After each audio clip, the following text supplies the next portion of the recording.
Okay, so we've seen what happens with mutually exclusive events. Now we're looking at things that aren't mutually exclusive. So these are things that can happen at the same time. In which case, you'd be given situations like what we've got here. So we're talking 42 students. They like to do students. You're in school. They like to talk about school. So we've got 42 students. 30 of them are in maths methods. 15 are in geography or maybe geometry. I think it's geography. And it also tells us that 10 in geography are not in maths methods. Now, with this information, as well as doing our calculations of probabilities and things like that, we can also represent this information different ways. And one of the tools and we're going to have a look at two of those now. We're going to have a look at Venn diagrams and also two-way tables, or Carnot maps as they're called. So we'll start off with a Venn diagram. So let's see. So we've got our Venn diagram, and we've got our two sets. We've got maths methods and we've got geography. Now tell us, we've got 42 in total. 30 students are doing maths methods and 15 are doing geography. 10 who are doing geography are not in maths methods.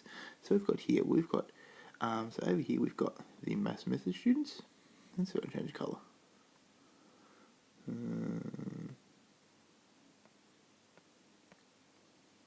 Is it letting me change it?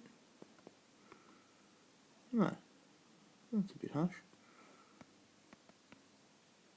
Oh, here we go. Sorry. Oh no, wasn't expecting the sound. Let's go back to red.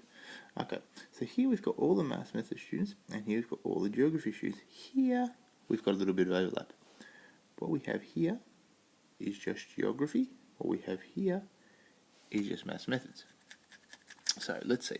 It tells us that 10 students in geography are not in maths methods. So I'm going to put a 10 here. Now, based on that, we can calculate all this other bits.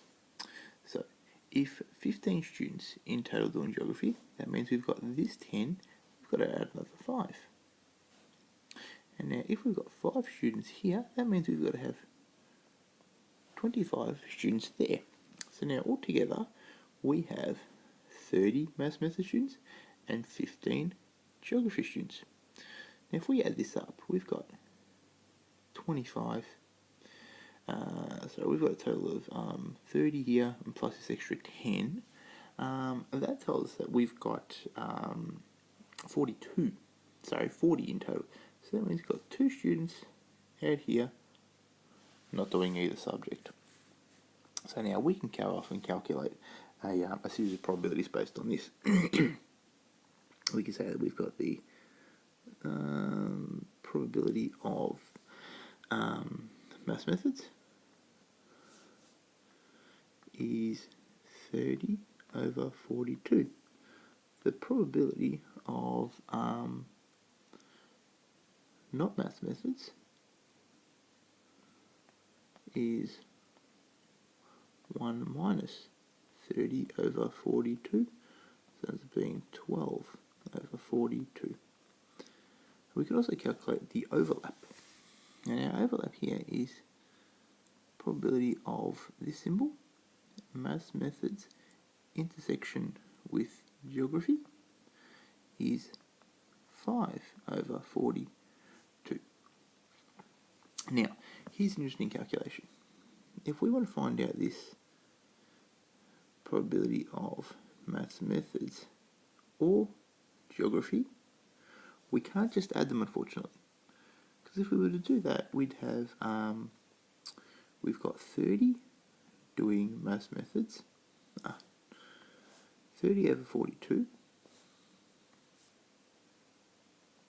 plus 15 out of 42, and we end up with 45 out of 42.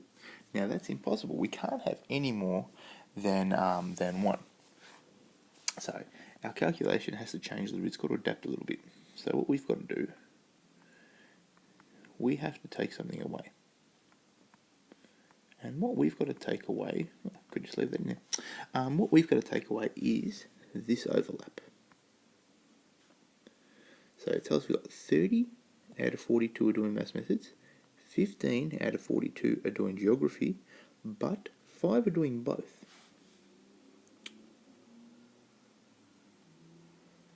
So that means that we've got 37